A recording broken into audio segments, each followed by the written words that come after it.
Tayo po'y manalangin. Opo, dakilat mapagpala ang banal, Diyos na makapangyarihan sa lahat, aming pinakamamahal na Panginoong Hesus, sa pangunang panalangin po ng aming beloved Honorable Evangelist Will de Almeida, End Time Prophet, Lord God. Maraming salamat po sa paglangis mo sa bawat bahagi na yung banal gawain na tapos natigil sa pagkilos mo mainam sa aming kalagitnaan sa iyong santong espiritu. Nagbigay galak sa mga puso at bagong lahat. Kami nagpakumbaba, lalo abang lingkod sa aming nagawang pagkukulang, pagkakamali pagkasal, nakabagal mo kami patawarin, lubos-labis kami nagsisi at sa aking mga labi, Lord God. Ikaw po maglagay kataga dapat bigkasin, buksan pang-unawa, kaisipan ng bawat napakinig, samahan mo kami ng kapangyarihan.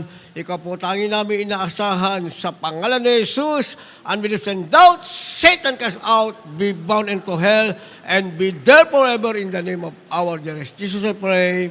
Amen and amen. Una tigit sa lahat, ang pinakamataas na pagpupurit, pasalamat, kalwalatian, at kadakilaan ay tangi lamang sa ating Diyos na buhay at makapangyarihan, walang iba, sa ating pinakamamahal na Panginoong Jesucristo.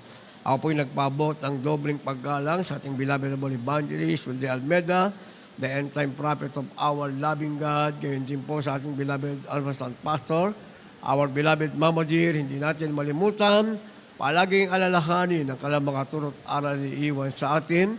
Apo'y nagpabukot ng paggalang, pagbati sa mga beloved children ng ating beloved parents in the Lord. Ganon din po sa ating beloved Kuya Mart, beloved May, sa kanilang mga beloved children. At magandang hapon sa inyo lahat sa ating pinagpalang baguhan, sa lahat po ng ating mga viewers sa ating pong live webcast. Ating tatalakayin, pamagatan nating prophecy in the future. Prophecy in the future, sa Tagalog, hula sa hinaharap. Basahin po natin yung ating teksto. Dito po sa Mateo 24, talatay 1, 2, talon sa 8, 10 at 13, ganito po ang pagkasula. At lumabas si Jesus sa templo at payoon sa kanyang lakad. At nagsipaglapit sa kanya ang kanyang mga alagad upang sa kanya'y ipamalas ang mga gusali ng templo. Datapwat siya sumagot at sa kanila'y sinabi, hindi baga nangakikita ang mga lahat ng mga bagay na ito? Katotohanan sinasabi ko sa inyo, dito'y walang maiiwan isang bato sa ibabaw na ibang bato na hindi ibabagsak. Dito po sa 8, datapwat ang lahat ng mga bagay na ito ay siyang pasimulaan ng kahirapan. Yes? At kung magkagayon, maraming mga titisod at magkakanuluhan ang isa't isa at magkakapuotan ang isa't isa. 13, datapwat ang magtiis hanggang sa wakas ay siyang maliligtas. Amen. Palakpakan po natin ang ating mahal na Panginoon, lahat magsabi ng praise the Lord. Ang ating mabait na Diyos sa langit, ang kanyang magpala sa kanyang banal na salita. Prophecy in the future o hula sa hinaharap. Maraming taong mga minamahal, sila po ay umaasa sa hula sa hinaharap. At ang kanilang inaasahan ay ang sinasabing magandang kapalaran. Doon sila umaasa, mga minamahal. Pero sa banal na kasulatan, merong sinasabing hula sa hinaharap. Itong sinasabing biblical prophecy. Prophecy in the future o hula sa hinaharap. Pag sinabing hula sa hinaharap, ito ay magaganap, mga minamahal. Magaganap dahil hindi sinabi ng tao. Magaganap dahil nakalagay sa banal na kasulatan at ang Diyos, mga minamahal, ang magsasakatuparan nito at walang sino mang makakapigil. Kaya dito sa lupa, mga minamahal, ang tao tumitingin sa magagandang gusali, mga minamahal. Actually, mga minamahal, yung mga fault line natin, fault line ang ibig sabihin, yan po ay sign ng biyak na lupa na hindi dapat tayuan ng malaking building. Pero ngayon, ang nakatayo doon ay yung malalaking building, mga minamahal, from Manila to Davao. Ang ibig sabihin, ang sinasabi kung sakaling maganap ang isang malaking lindol, marami talagang babawian ng buhay. Dahil ang tinitingnan ng tao, mga minamahal, yung kanyang kalalagyan sa hinaharap. Magtatayo siya ng malaking building, mga minamahal, papaupahan niya yun ang kanyang hinaharap. Ibig sabihin, darating na bukas, tumanda man siya, kung meron siyang malaking building, papaupahan niya, o dyan siya nakatira, meron siyang ari-arian, yan ang inaasahan niya sa hinaharap. Pero sa banal na kasulatan, may hula para sa hinaharap. Sabi ng ating nabasa sa Mateo 24, talatang 1, pinakita ng mga alagad sa ating mahal na Panginoon ang malalaking building, magagandang bato. Sabi ng ating mahal na Panginoon sa verse 2, sinasabi ko sa inyo, walang bato na nakikita nyo ngayon sa kapwa bato na matitira sapagkat ang lahat ng yan ay babagsak. Yan ang hula sa hinaharap, mga minamahal. Ano mang gusali ang itatayo ng tao, gaano mang kalaking building, kagandang bahay, ang meron ka, ang bato sa bawat bato ay babagsak at walang pakikinabangan. Hula yan sa hinaharap ayon sa banal na kasulatan. Ang sabi ng 18, mga minamahal, ng talatang 8, dito ngayon magsisimula ang tinatawag na kahirapan. Dahil nung inaasahan ng taong pakikinabangan niya sa hinaharap, hindi pala niya pakikinabangan. Makikita niya ang kanyang sarili, mga minamahal, siya mismo. Walang Diyos na magliligtas sa kanya pagbuka ng lupa, pagdating ng malakas na lindol, pagdating ng malaking tsunami, mga minamahal, mga super typhoons, walang magliligtas sa kanya.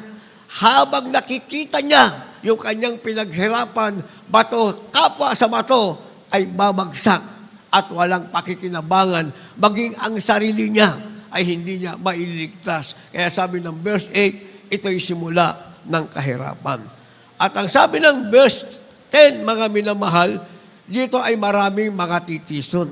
Dahil sa kahirapan na yan, mga minamahal, ang tao ay magtatakwil sa Diyos, mga minamahal. Pipiliin nila, mga minamahal, na itakwil ang Diyos na tumawag sa kanila. Pero hindi nila natanong sa kanilang sarili, bakit nasa ganun silang kalagayan. Nasa ganun silang kalagayan, hindi dapat mangyari kung sila'y totoong naglingkod sa ating mahal na Panginoon. Bakit, mga minamahal? Dahil pag binasa mo ang banal na kasulatan, sinasabing pagdating ng bagay na ito, itingin mo ang iyong mata sa langit, yan ay pagkapahamak sa taong nasa sanlibutan, sa taong tumalikod sa paglilingkod sa Diyos, sa taong ayaw maglingkod sa Diyos. Pero ikaw na naglilingkod sa Diyos, pagdating ng panahon na yan, tanda naman ng iyong kaligtasan. Kaya titingin ka lang sa langit, tanda ng iyong kaligtasan yan, samantalang pagkapahamak ng taong nasa sanlibutan.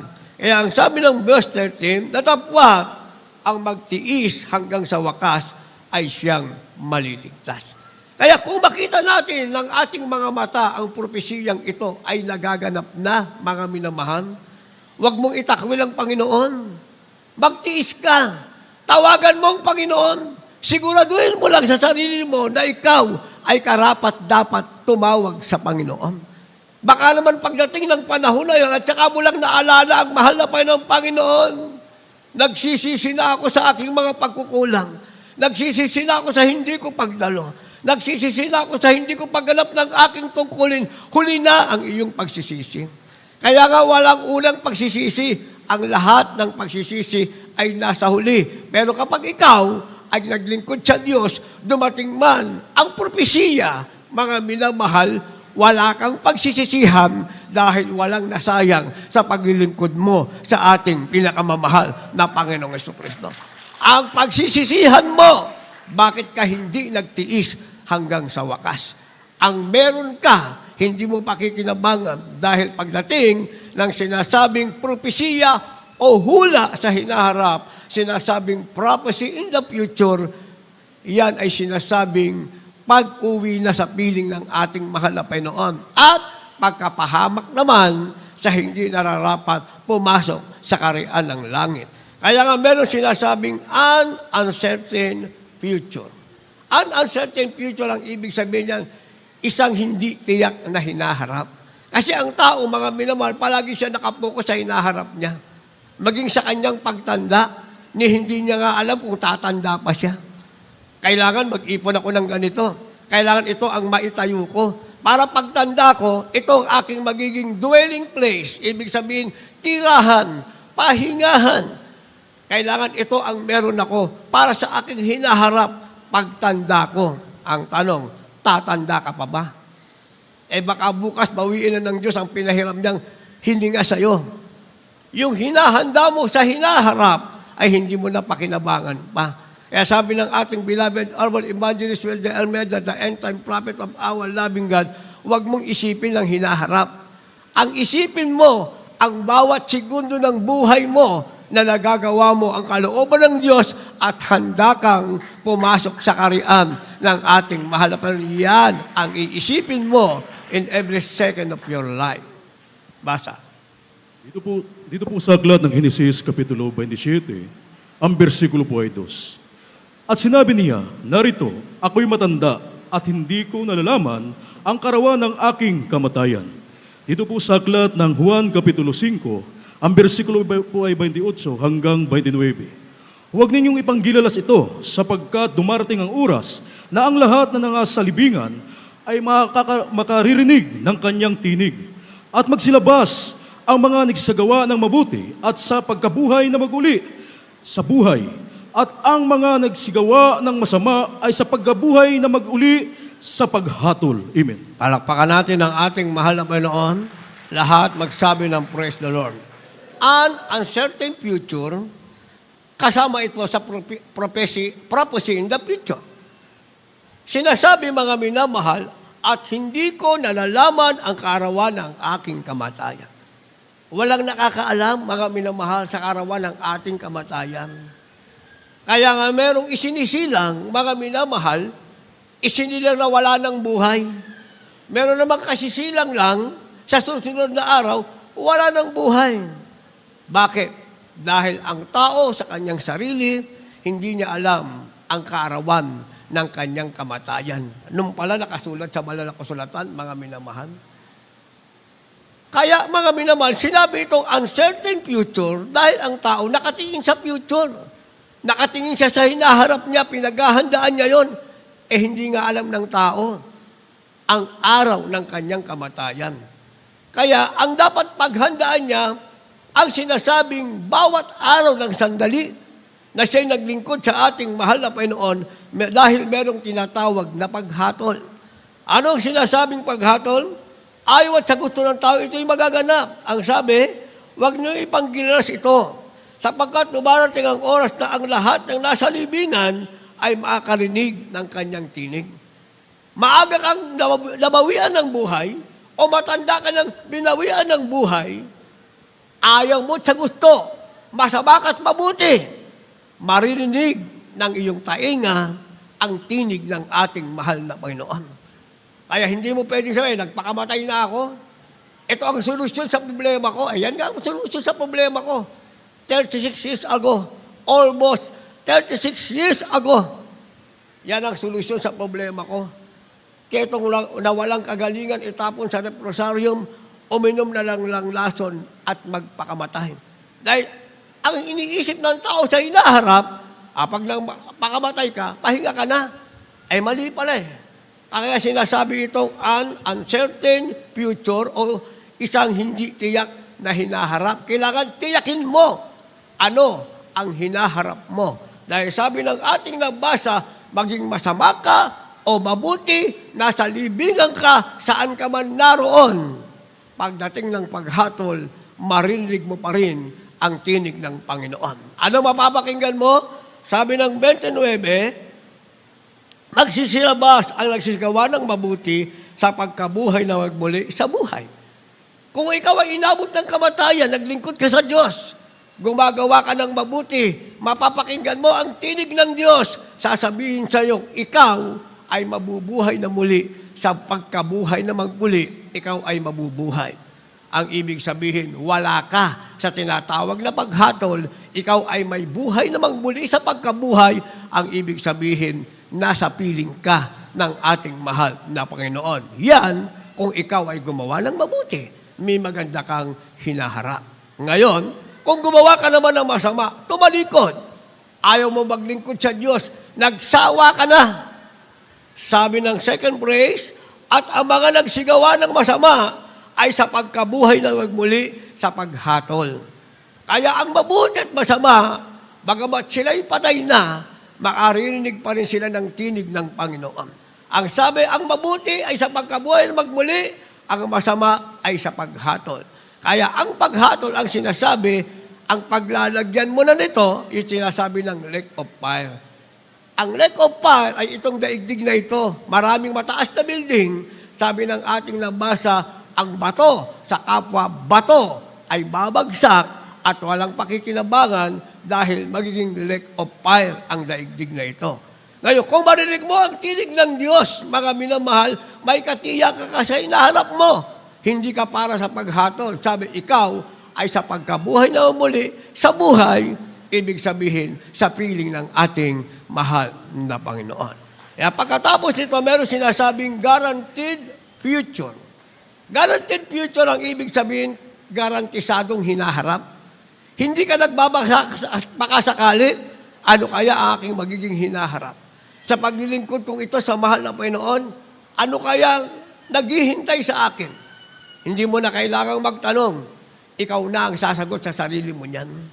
Kung maayos kang maglingkod sa Diyos, sabihin mong ikaw ay sa guaranteed future, ibig sabihin, may katiyakan ka sa iyong hinaharap. Kung ikaw naman ay parang ulan na darating at aalis, ikaw na rin ang sasagot sa iyong sarili kung sa paghatol ka ba o dun ka sa buhay na magmuli sa pagkabuhay. Kaya merong sinasabing guaranteed future o garantisadong hinaharap. Basa. Dito po sa aklat ng Efeso Kapitulo 1, ang talatay 13 at 14. Nasa Kanya'y kayo rin naman, pagkarinig ng aral ng katotohanan, ng ebanghelyo ng inyong kaligtasan, nasa Kanya rin naman, mula nang kayo'y magsampalataya, ay kayo'y tinataka ng Espiritu Santo na ipinangako, na siyang patutuo sa ating mana, hanggang sa ikatutubos ng sariling pag-aari ng Diyos, sa ikapupuri ng kanyang kaluwalhatian. Dito po sa aklat ng mga awit, Kapitulo 37, ang talatay 4 at 5. Magpakaligaya ka naman sa Panginoon at bibigyan ka niya ng nasa ng iyong puso. Ihabilin mo ang iyong lakad sa Panginoon, tumiwala ka rin naman sa Kanya at Kanyang papangyayarihin. Amen. Palakpakan natin ang ating mahal na Panginoon. Pumalakpak tayo ng sabay-sabay. Yung merong guaranteed future, pumalakpak. Lahat magsabi ng praise the Lord. Guaranteed future. Garantisadong hinaharap, mga minamahal, and this is one of the prophecy in the future, o hula sa hinaharap. An uncertain future and guaranteed future. Ang tanong, saan ka nakalagay, mga minamahal? Kung nasa guaranteed future ka, sabi ng ating nabasa, pagkarinig ng aral ng katotohanan ng ebanghelyo ng kaligtasan, ang sabi, sa Kanya rin naman, mula nang kayo'y magsisampalataya, kayo'y tinatakan ng Espiritu Santo na ipinangako. Kaya pala sinasabing guaranteed future dahil meron kang tatak. Nang maniwala ka, nagkaroon ka ng pananampalataya sa ebanghelyo na iyong napakinggan, ipinangaral ng ating mahal na magulang sa Panginoon, meron ka na ngayon garantisadong hinaharap, sinasabing guaranteed future dahil tinatakan ka ng Espiritu Santo ng ating mahal na Panginoon. Silyado ka na ng Espiritu ng Diyos. Pag-aari ka na ng ating mahal na Panginoon. Wala nang pakinabang si Satanas sa'yo. Bura na ang pangalan mo sa impyerno, maliwanag na nakasulat sa langit dahil sabi ng ating nabasa, ang nakatatak sa iyo ay ang Espiritu ng ating mahal na Panginoon. Sabi ng verse 14, na siyang patotoo ng ating mana hanggang sa katutubos ng sariling pag-aari ng Diyos. Ang tawag pala sa atin, kaya tinatakan tayo ng Espiritu Santo, ay sariling pag-aari ng Diyos. Kaya pala sinabi itong guaranteed future, garantisado, na ikaw ay nasa lupa pa lang, ikaw ay sariling pag-aari ng Diyos. Hindi ka pwedeng ariin ni Satanas. Hindi ka pwedeng kuhanin ni Satanas. Maliban na lamang, ikaw ang may gustong sumama kay Satanas.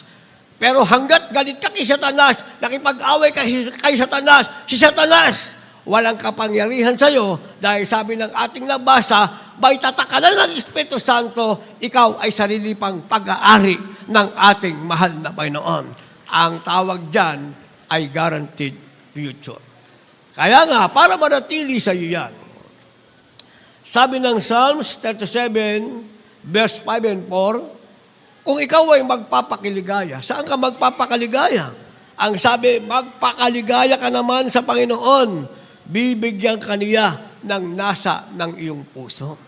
Kung maglilingkod ka sa Diyos, magpakaligaya ka, magpakasaya ka. Ano man ang iyong maging kalagayan. Ang ating kalagayan, ganyan eh. Sa isang araw, malusog ka, malusog. Nung Merkules, umuwi tayo. Ako'y malusog. Isipin nyo ba namang hindi ako nakatulog, kauubo? Umuwi akong malusog. Pagdating ko sa bahay namin, hindi ako nakatulog. Ubo ako ng ubo. Walang tulog, mga minamahal. Siyempre, meron tayong inaasikasong construction sa likod. Hindi natin pwedeng pabayaan yan. Kailangan natin ng report, kailangan natin ng comment. Walang tulog. Pero sabi ng ating nabasa, magpakaligaya ka sa Panginoon. Gagawin niya ang nasa ng iyong puso. Hindi ko nga alam kung makadalo ko ng overnight prayer. Pero ako'y nagpapakaligaya sa Panginoon. Mahal na Panginoon. Lahat naman ng pagkain maayos. Kinain ko. Lahat ng bawal, hindi ko kinain. Kaya sabi ng iba, kain ka, paktay ka. Hindi ka kain, paktay ka pa rin. Kain ka na lang, enjoy ka pa. Sabi ng iba. Pero ako, wala ako sa kasabihan na yon. Pinipili ko yung maayos kong kakainin. Pero kahit maayos ang kakainin mo, magkakasakit ka pa rin. Bakit ko nasasabi? Nangyayari sa akin eh. Kaya lang, meron tayong guaranteed future kung ang nasa ng puso mo ay paglingkuran ng Diyos, malusog o mahina ang iyong katawan, makakarating at makakarating ka sa gawain ng ating mahal na Panginoon. O nakarating naman ako ng overnight, nakapag-drive naman ako, mga minamahal. Ang problema ko yung linggo. Mahal na Panginoon. Siyempre, kahul pa rin ako ng kahul. Di ba? Ubo ka pa rin ng ubo. Ang problema ko yung linggo. Sabi ng ating nabasa, magpakaligaya ka sa Panginoon, gagawin niya ang nasa ng iyong puso. Kanina pa ako nakatayo rito, hindi naman ako inuubo, ginawa ng mahal na Panginoon ang nasa ng aking puso. Ituloy natin ang basa, sabi ng verse 5, ihabilin mo ang iyong mga lakad sa Panginoon. Tumiwala ka rin naman sa Kanya at Kanyang papangyarihin. Yung ating lakad sa ating sarili, wala tayong magagawa. Mahina tayo. Malakas ka ngayon, bukas, may ubo ka na. Malakas ka ngayon, bukas, mahina ka na. Meron ka ngayon, bukas, walang-wala ka. Natatawa pa siya, iba, pinagtawanan ka pa. Babayaan mo lang sila. Basta ang mahalaga, ang lakad mo, hinahabilin mo sa Panginoon, meron kang sinasabing garantisadong hinaharap sa piling ng ating mahal na Panginoon. And finally, meron kang sinasabing amazing future. Amazing future, ang ibig sabihin, kamangha-manghang hinaharap. Ang hinaharap mo ay hindi magdiin ka o magwakas ka sa pagkapahama, kundi kamangha-mangha ang iyong hinaharap. Amazing future. Last verse, maghanda ating magpaawit mga manuktok. Dito po sa aklat ng Efeso, Kapitulo 1, versikulo 5. Ito po nakasaad. Na tayo tinalaga niya ng una pa sa pagkupkop na tulad ng mga anak sa pamamagitan ni Jesucristo sa ganang Kanya, ayon sa minagaling na Kanyang kalooban. Dito po sa aklat ng Panaghoy, Kapitulo 3, versikulo 21 hanggang 24. Ito ang ginuginita ko sa aking pag-iisip, kaya may pag-asa ako. Sa 22, sa mga kawaan ng Panginoon na hindi tayo nalipol, sapagkat ang kanyang mga habag ay hindi nauubos.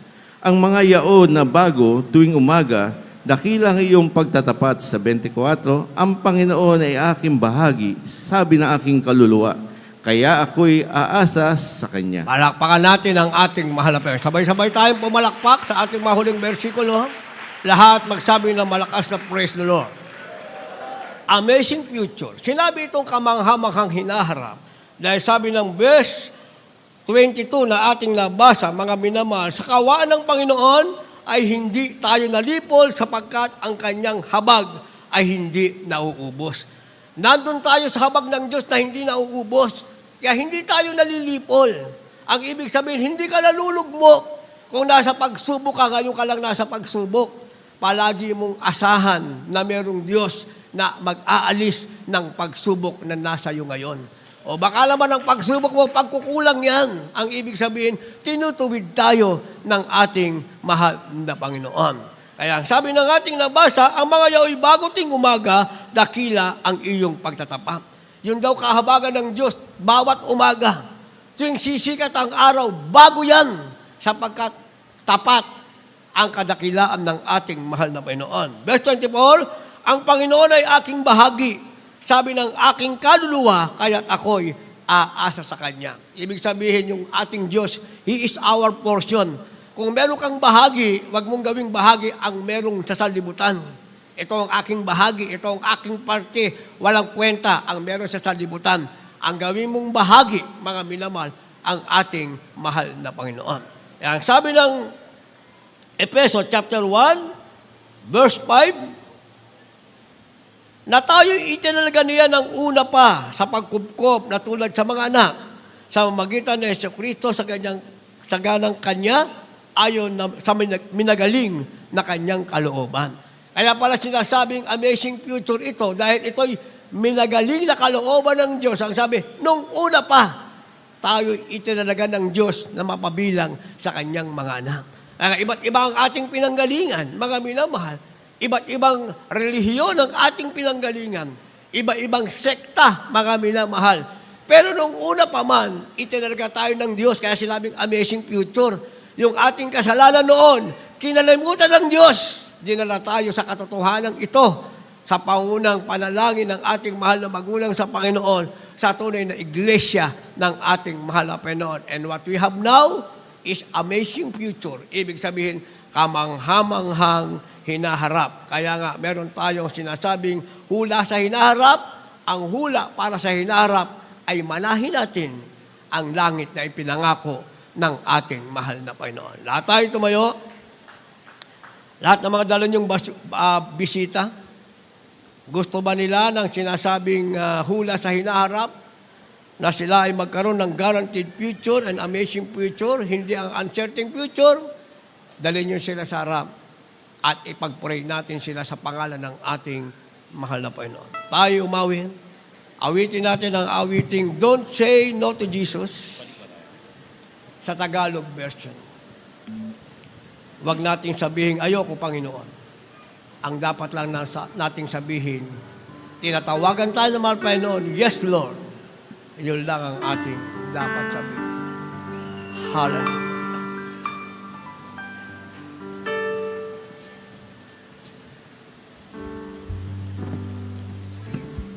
Kaibigan, dinggin ang tawag ni Jesus. Kung merong nananawagan, ang tawag ng ating Diyos, Kurang yan ang ating dinggin. kasalanan. Ikaw ay Samahan niyo sila dito. Mga beloved preachers, hindi sila lalapit pag di niyo sila sinamahan. pagmamahal. Samahan niyo sila. Walang hanggan.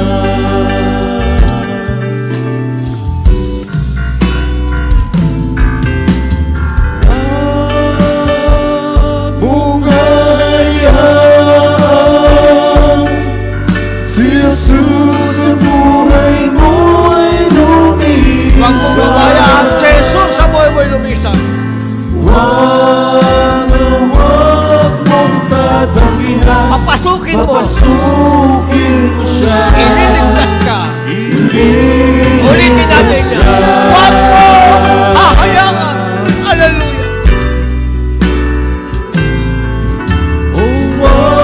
Huwag mong hahayaan. Si Jesus.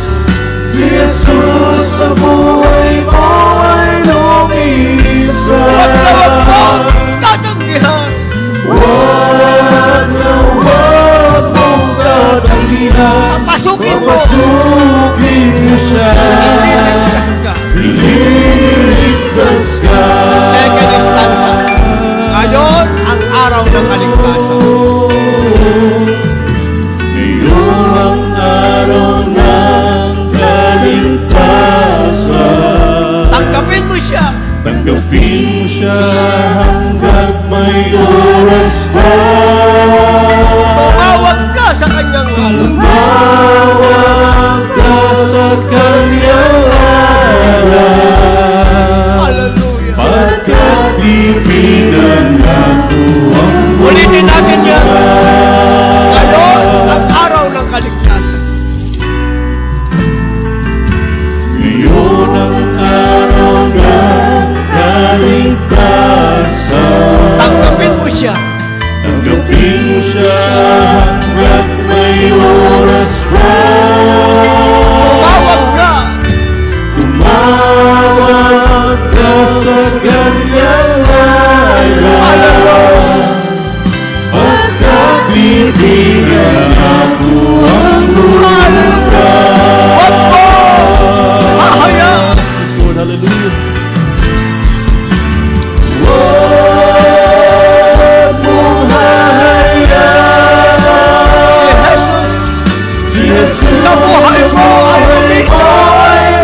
Papasukin mo. Papasukin mo siya. Ililigtas ka. Ililigtas ka. Diyos mo, kaya. Huwag mong hayaan Si Jesus, si Jesus sa buhay mo. ay lumisan. Huwag mong tatanggihan. Papasukin mo siya. Ililigtas ka. Verses back. Kaibigan, tingin ang tawag ni Jesus. Kaibigan, hindi ng tawag ni Jesus. Talikuran mo ang kasalanan. Turan mo ang kasalanan. Ikaw ay inibig siyang lubusan. Ikaw ang inibig niyang lubusan. Pagmamahal niya. Pagmamahal niya ay walang Ulitin natin. Kaibigan, tingin ang tawag ni Jesus. kaibigan, hindi ng tawag ni Tingin natin ang panawagan ng ating mahal na Panginoon. Talikuran mo ang kasalanan.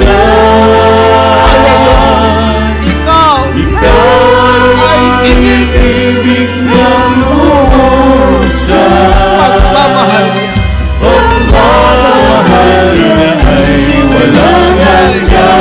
Hallelujah! Huwag mong hayaan. Huwag mong hayaan Jesus! si Jesus sa buhay mo. Huwag natin mabayaan lumigay ang ating Diyos sa ating buhay. Papasubok! Huwag mong tatanggihan. Papasukin mo siya. Ililigtas ka. Hallelujah! Huwag mong hayaan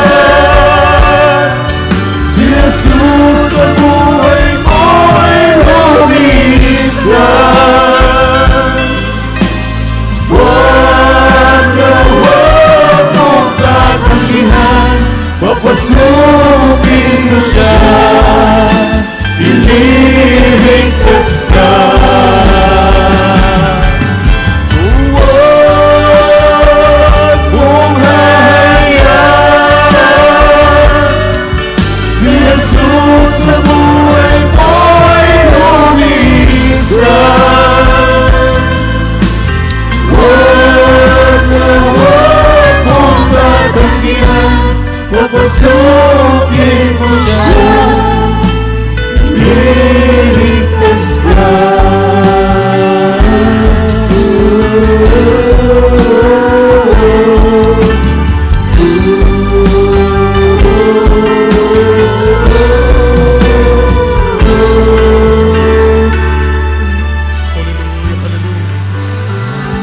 Hallelujah, hallelujah, hallelujah.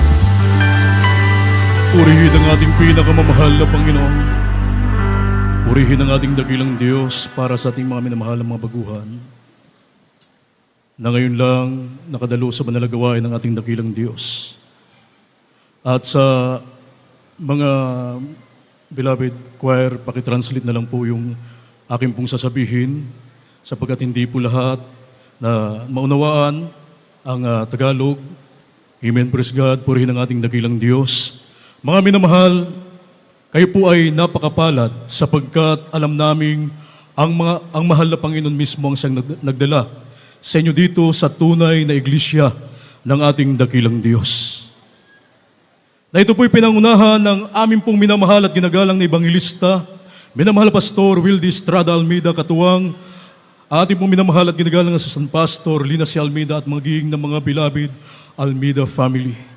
Purihin ang ating dakilang Diyos.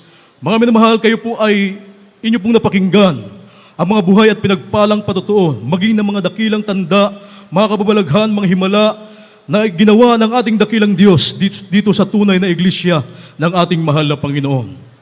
At mga minamahal, mayroon pong 4 na reglamento ng kaligtasan na dapat ay maganap sa inyong buhay upang kayo po ay maging tagapagmana ng kaharian ng langit at buhay na walang hanggan. Ang una po, yun tinatawag na pananampalataya, faith. Pananampalataya, kinakailangang sumampalataya ka sa nag-iisang Diyos na bumaba mula sa langit at nahayag bilang isang tao upang magdusa at mamatay sa krus ng Kalbaryo para sa kasalanan ng buong mundo at nabuhay maguli upang patunayan na siyang nag-iisang Diyos, wala nang iba kundi ang ating pinakamamahal na Panginoong Hesukristo. Ang ibig sabihin ng pananampalataya ay paniniwala, pagtitiwala sa ating dakilang Diyos. Sapagkat ang sabi ng banal na kasulatan, ang lumalapit sa Diyos ay dapat sumampalatayang may Diyos at siya ang tagapagbayganti sa mga sa Kanya'y nagsisihanap. Ang pangalawa po yung tinatawag na godly repentance o makadiyos na pagsisisi. Kinakailangang pagsisihan mo ang lahat ng iyong mga nagawang mga pagkasala. Iwanan ang makasalanang buhay na kailanman ito po ay hindi mo na babalikan pa. Kapag nakita ng ating dakilang Diyos na siya pong totoong magbago upang maging banal at matuwid sa harapan ng ating dakilang Diyos, ang Diyos Kanya po kayong tutulungan.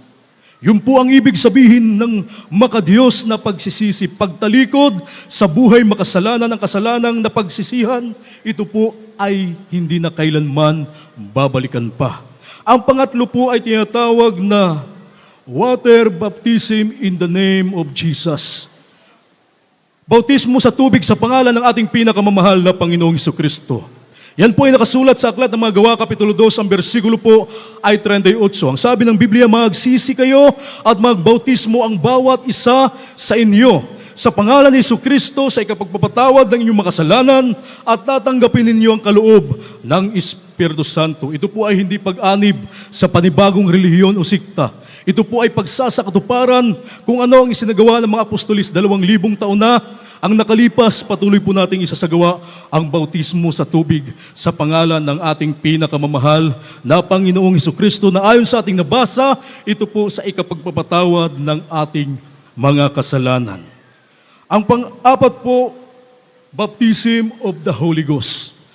Bautismo ng Espiritu Santo na kung saan sa inyo pong pagpapatuloy sa pagdalo sa paglilingkod sa ating dakilang Diyos at kayo po ay nagsusumikap na isagawa ang banal na kalooban ng ating mahal na Panginoon. Ang banal na Espiritu na may tanda ng pagsasalita ng iba't ibang wika, yan ay darating sa inyo. Ang ika-4 na reglamento ng kaligtasan, bautismo ng Espiritu Santo. Para sa ating mga minamahal na mga bisita, pakitaas po ang inyong dalawang kamay. Yan po ay maging tanda ng inyong pong pagsuko sa harapan ng ating dakilang Diyos at sundan niyo po ko sa panalangin aking sasabihin kasama po yung taos sa pusong pagsisisi. Sabihin niyo po, dakila at magpala po naming Ama, Diyos na makapangyarihan sa lahat, sa matamis at makapangyarihang pangalan ni Jesus. Mahal na Panginoon, narito po ako isang taong makasalanan at lubos na nagsisisi sa lahat ng aking mga nagawang mapagkasal mula nang ako'y magkaisip hanggang sa mga oras na ito. Mahal na Panginoon, tinatanggap kita ngayon bilang sarili kong tagapagligtas, Diyos at Hari ng aking buhay. Iligtas mo po ako, maging ang aking mga mahal sa buhay. Gawin mo po akong tunay na Kristiyano sa isip, sa salita, sa puso, sa gawa at sa katotohanan, tagapagmana ng kaharian ng langit at buhay na walang hanggan. Ang lahat ng ito'y aking samot dalangin sa matamis at mapangyarihang pangalan ni Jesus na aking tinanggap. Amen. Hallelujah, hallelujah. Kami na po manalangin para sa inyo. Hallelujah, dakila at magpala po namin Ama, Diyos na mapangyarihan sa lahat sa matamis at mapangyarihang pangalan mo. Aming pinakamamahal na Panginoong Hesus ng dalangin ng aming minamahal at ginagalang na Ebanghelista. Amin po minamahal na Pastor Wildy Estrada Almeida, ang iyong banal na propeta. Sa huling kapanahunan ito, dakilang Diyos, narito po ang mga baguhang tumanggap sa iyo. Mahal na Panginoon, aming minamahal na mga bisita. Kahabagan mo sila at pagpalain, mahal na Pinoon, iligtas mo sila. Maging ang kanilang mga mahal sa buhay. Isulat mo ng malinaw ang kanilang mga pangalan sa aklat ng buhay. Diyan sa langit, mahal na Panginoon, pagkaluban mo, dakilang Diyos, ng pagkakataon na sila'y makapaglingkod sa iyo. Amin silang makasama sa paglilingkod sa iyo hanggang sa iyong pagbabalik. Mahal na Panginoon, ang lahat ng ito'y aming samot dalangin sa matamis at mapangyarihang pangalan ni Jesus. Hallelujah, hallelujah, hallelujah. Purihin ang ating dakilang Diyos para sa ating mga minamahal na mga bisita. Ang una at ikalawang reglamento ng kaligtasan, inyo na pong naisagawa. Ang pananampalataya, ang pangalawa pagsisisi, makadiyos sa pagsisisi, ang kulang po bautismo sa tubig sa pangalan ng ating pinakamamahal na Panginoong Jesucristo. Pagkatapos ng banal na gawain, kayo po ay magbabautismo upang inyo pong makumpleto pagsagawa ang mga reglamento ng kaligtasan. At tayo po tuloy-tuloy na sa ating pong pagsasagawa ng Holy Supper. Narito po ang aking kapwa mangaral, ating beloved preacher, Benedict Porlahi. Amen. Praise the Lord.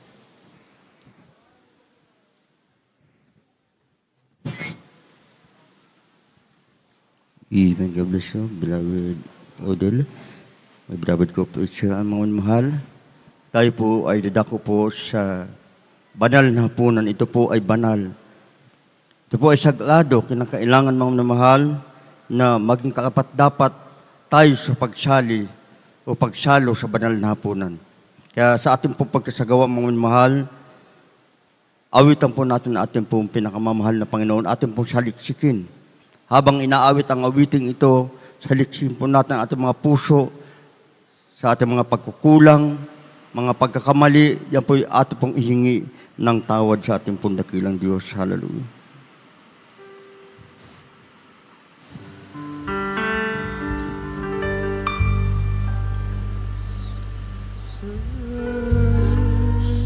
Amen.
Hallelujah, hallelujah, hallelujah. Maraming salamat po, Diyos. Hallelujah. Bago tayo mga naman magsagawa ng ating pong banal na hapunan, Atin po munang basahin mga mahal. Sabi dito mga mahal sa unang Korinto, Kapitulo 11, ang talata po 26 hanggang 29. Ang sabi dito, sapagkat sa tuwing kanin ninyo ang tinapay na ito at inuman ninyo ang sao, ay inihayag ninyo ang pagkamatay ng Panginoon hanggang sa dumating siya. Kaya't ang sino mang kumakain ng tinapay o umiinom sa sao ng Panginoon na di narapat, ay magkakasala sa katawan at dugo ng Panginoon. Datapot siya sa atin ng tao ang kanyang sarili at saka kumain ng tinapay at uminom sa sao, sapagkat ang kumakain at umiinom ay kumakain at umiinom ng hatol sa kanyang sarili kung hindi niya kinikilala ang katawan ng Panginoon. Amen. Kinakailangan mga mahal na maging dapat po tayo sa pagsalo sa banal na hapunan na ating pong ihingi sa ating pong dakilang Diyos, sa ating mga nagawang mga pagkulang, mga kahinaan na ating pong napagbibigyan. Yan po ay ating pong hihingi ng tawad sa ating pong dakilang Diyos. Hallelujah. Tayo po manalangin mga mahal. Dakilang Diyos sa mga banal, sa pangalan mo ang pinakamamahal na Panginoong Jesus. Sa unat panalangin po ng aming po minamahal at ginagano Pastor Mangilista Wildis Almeida. Mahal na Panginoon ang bawat sa amin kami pinagpapakumbaba, humin ng kahabagan. Sa mo kami nasumpungan sa imang pagkukulang, pagkakasala, mga kahinaan namin na pagbibigyan. Patawain po ang bawat sa amin, mahal na Panginoon. Nawa o Diyos, kami po maging karapat-dapat sa pagsalo sa banal na hapunan, mahal na Panginoon. Hallelujah. Gawin mo ang bawat sa amin na maging karapat-dapat, mahal na Panginoon. Sa makapangyayang pangalan ni Jesus. Amen. Amen. Hallelujah.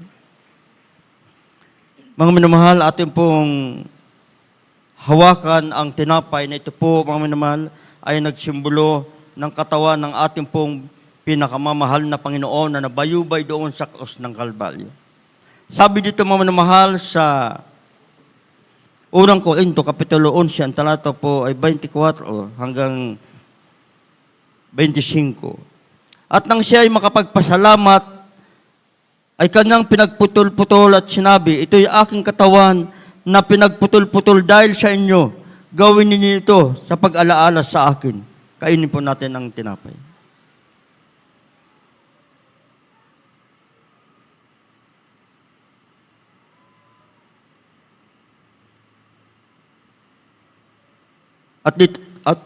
At dito po sa talatang 25, ang sabi dito, hawakan po natin mga mahal ang katas ng ubas na ito po ay nagsimbolo ng dugo ng ating pong pinakamamahal na Panginoon.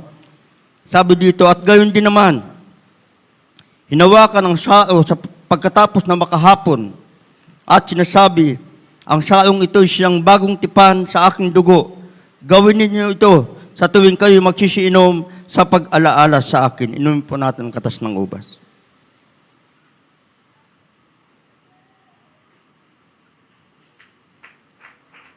Hallelujah, hallelujah.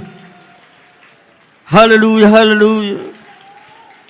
Hallelujah, hallelujah. Thank you, Jesus. Hallelujah, maraming salamat po, mahal na Panginoon. Hallelujah.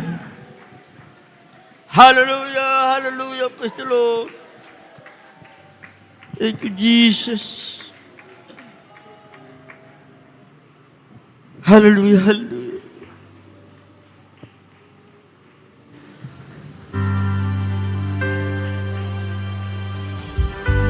Hallelujah. Salamat po, mahal na Panginoon. Hallelujah.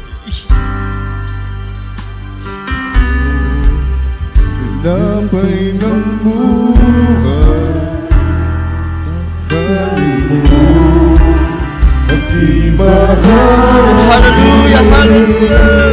Praise the Lord. Hallelujah, Tinapay ng buhay, kanin mo mag-iisa.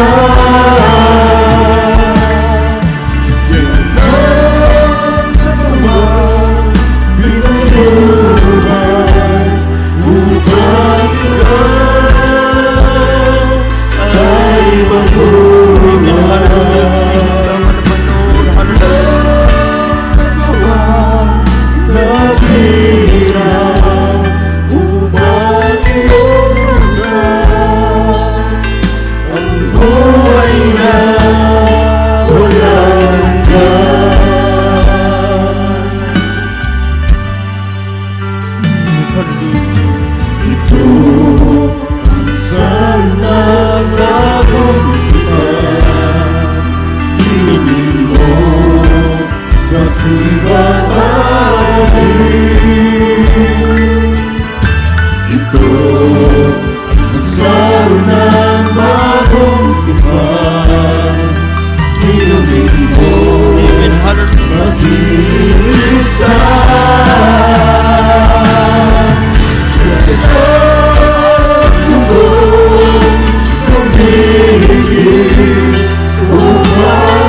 pagtulad, ako'y kasama ng namatay.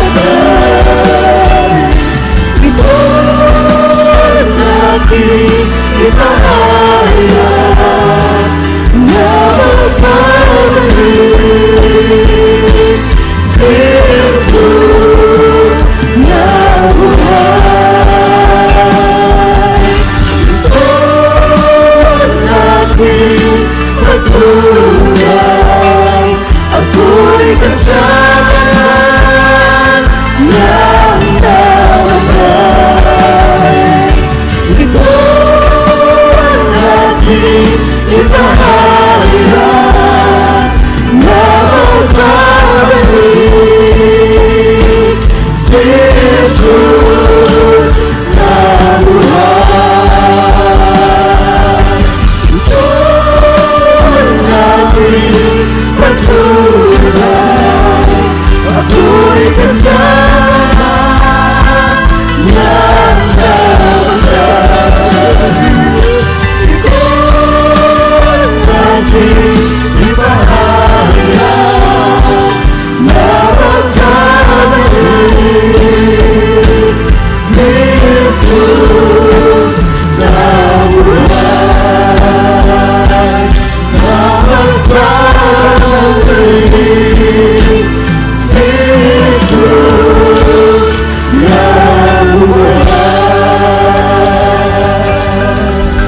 Hallelujah, hallelujah. Thank you, Jesus. Hallelujah. Maraming salamat po, mahal na Panginoon. Hallelujah, hallelujah. Hallelujah, hallelujah. Thank you, Jesus. Hallelujah. Mga minamahal, tayo po ay dadako po sa lahat ng ating pong mga pangailangan. Ating pong idulog sa ating pong dakilang Diyos. Lahat ng ating mga kahilingan sa ating pong pinakamamahal na Panginoon. Tayo po ay manalangin sa ating pong dakilang Diyos. Hallelujah. Dakilang Diyos, ang mabanal sa pangalan mo ang pinakamamahal na Panginoong Jesus. Sa unat panalangin po ng aming pong minamahal at ginagamit na Pastor at Evangelista Wildy Estrada Almeida, na ito po ang bawat sa amin, mahal na panuminsanan pa, kami nagpapakumbaba, humingi ng kahabagan sa amin nagawang mga pagkukulang pagkakasala, mahal na Panginoon, patawain pa ang bawat sa amin, at nakikita mo, O Diyos, ang lahat ng pangailangan ng aming mga minamahal na mga kapatiran, mahal na Panginoon. Tugon mo po, Diyos, ang lahat ng mga kahilingan sa iyo. Sa lahat may mga karamdaman, mahal na Panginoon, pagkaloob mo, Diyos, hallelujah, ang kagalingan sa kanilang mga karamdaman, sa may mga problema, lutasin mo ang kanilang mga problema, tugunin mo ang lahat ng kanilang mga kahilingan sa iyo, at patuloy po namin dinidilangin, O Diyos, ang mahabang buhay, kalakasan, kalusugan ng mga beloved children, mahal na Panginoon, at sa lahat ng mga pangmanggagawa, at lahat ng mga kapatiran, mahal na Panginoon, hallelujah, tugunin mo lahat ng mga kahilingan sa mga pangalan ng Jesus. Mga minamahal, ipatong po natin ang ating mga kanang kamay sa ating mga ulo, at yung kaliwang kamay ilagay po natin doon sa bahagi kung saan nandun yung karamdaman. Yan po sama-sama natin palayasin sa makapangyarihang pangalan ng ating pong pinakamamahal na Panginoong Jesus. Kung ito'y problema, itaas na lang po ang dalawang kamay. Tayo po, mga minamahal, ay sama-sama natin palayasin ang lahat ng mga masasamang espiritu. Hallelujah, upang pagpal naming Ama. Diyos na makapangyarihan sa lahat, malapang sa iyong makapangyarihan pangalan. In Jesus' name, hallelujah. Sama-sama namin pinapalayas lahat ng uri ng karamdaman, katulad ng cancer, leukemia, diabetes, pagka-paralyzed, high blood, be healed right now in Jesus' name, hallelujah. Vices began in Jesus' name. Problem be solved in Jesus' name, hallelujah. Demons of all weaknesses, alcoholism, demons of carnality, pride, being glory, cast out in Jesus' name. Hallelujah, hallelujah, hallelujah. Hallelujah, hallelujah. Praise the Lord. Hallelujah, mga minamahal. Bilang ating pong taus-pusong pagkapasalamat sa ating pong dakilang Diyos na atin na pong tinanggap, sampalatayanan po natin na tinanggap na natin ang lahat ng mga kahilingan natin sa ating pong dakilang Diyos. Tayo po sumigaw ng 3 beses ng hallelujah, praise the Lord, kasabay pong paglukso, sabay-sabay tayo mga mahal. Hallelujah, praise the Lord. Hallelujah, praise the Lord. Hallelujah, praise the Lord. Ating pong palakpakan ng ating pong dakilang Diyos. Lahat magsabing praise the Lord. Amen. Mga mahal, tayo po ituloy na. Dadako naman tayo sa mga announcement at aking binibigay mong pagkataon sa ating pong mahal na kapatid, beloved Brother Bobby. Amen. Praise the Lord. Purihin po ang ating pinakamamahal na Panginoong Yesus. Bigyan natin ng malakas sa palakpak, papurit pagsamba ang ating dakilang Diyos na buhay. Hallelujah. Thank you, dear Jesus. God bless you po sa ating beloved preacher, beloved Brother Ben. Sa ating pong pagpatuloy, tayo po ay darako po sa pagbibigay. Sa pagkakataon pong ito, ang ating mga ipagkakaloob ay ang ating pong tinatawag na special monthly offering. Amen. Kasama din may box po tayo dito sa harapan para po sa ating church patuloy na mga proyekto. Amen. Yung ating mga usher-usherettes po ay yung ating special monthly offering. Ito po yung ating ipinangako sa ating pinakamamahal na Panginoong Hesus na buwan-buwan po nating ipagkakaloob sa Kanya. Amen. At upang ipanalangin po ang ating mga ipagkakaloob, ang ating mga ibibigay, atin na pong binibigyan buong pagkakataon sa ating beloved Brother Noel. Amen. Upang ipanalangin po ang ating mga ibibigay. Amen. Thank you, dear Jesus. Purihin ang dakila Diyos, kabless siya ating beloved Papi. Seryoso mahal, tayo manalangin sa ating pagbibigay. Special offering, hallelujah. O dakila Diyos sa mamanalangin, pinakamala pa ni Jesus sa pangunat na langit ng beloved Pastor Wilson Armina, dakila Diyos. Narito malapano niyo yung mga anak, malapano magkakalong ng aming special offering, dakila Diyos. Basbasan mo ito Diyos at pagpalain, maging iyong malapano. Nangako sa kanilang monthly offering, malapano. Ibalik mo sa ganang pagpapala na wala sapat ni silid. Nakalalagyan sa iyong mga anak, dakila Diyos. Pagpalain mo kami, malapano. Ito po ang sabot na langit namin sa makapangyarihan pangalan ni Jesus. Ever praise the Lord. Hallelujah.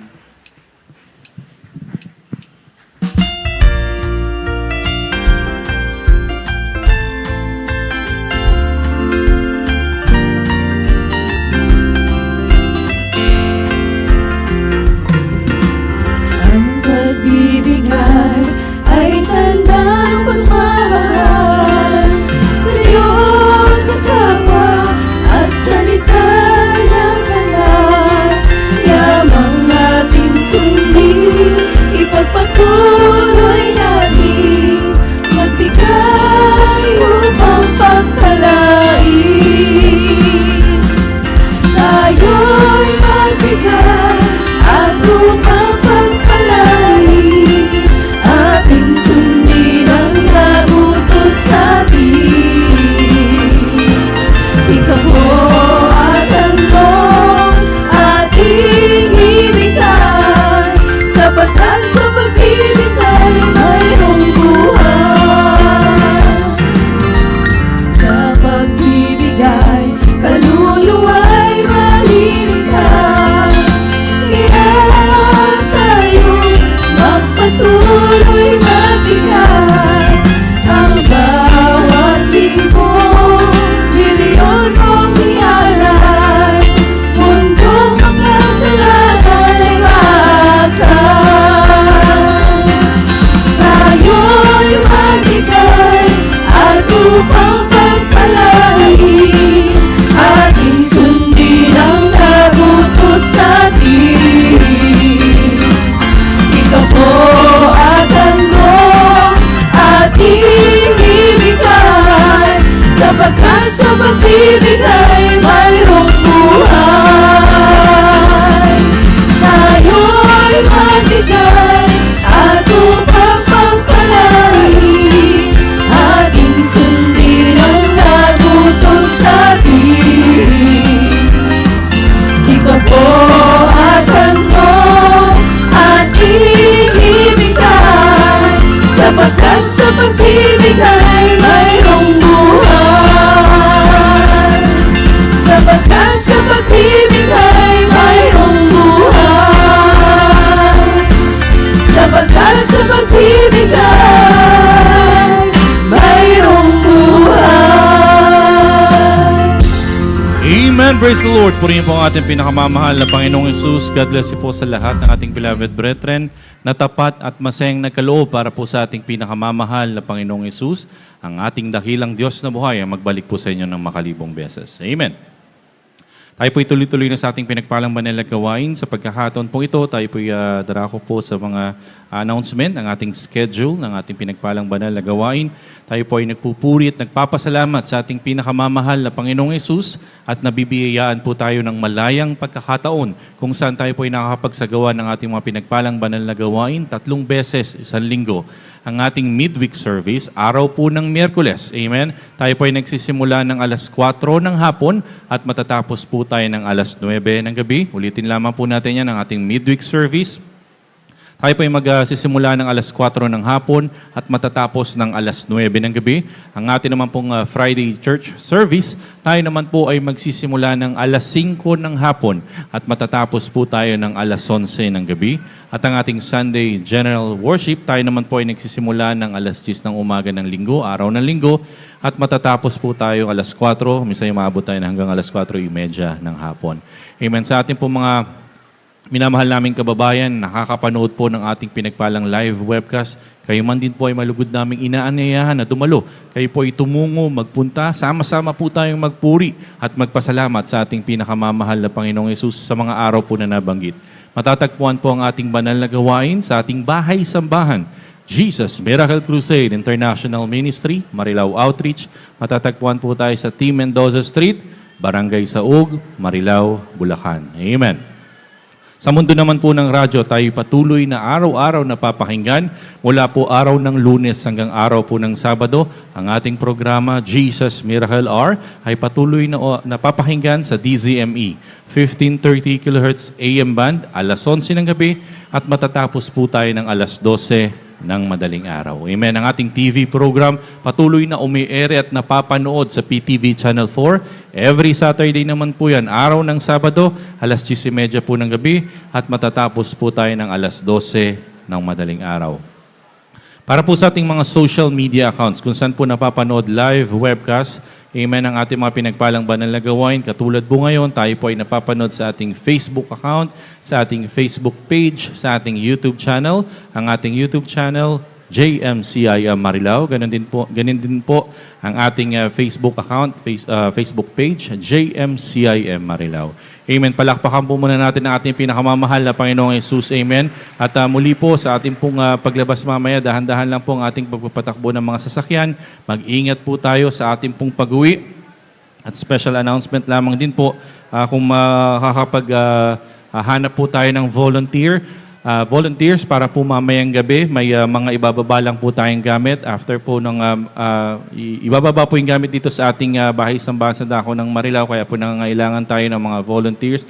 Makipagbigay ugnayan na lamang po sa akin mamaya upang ma-schedule po natin yung mga tao. Amen?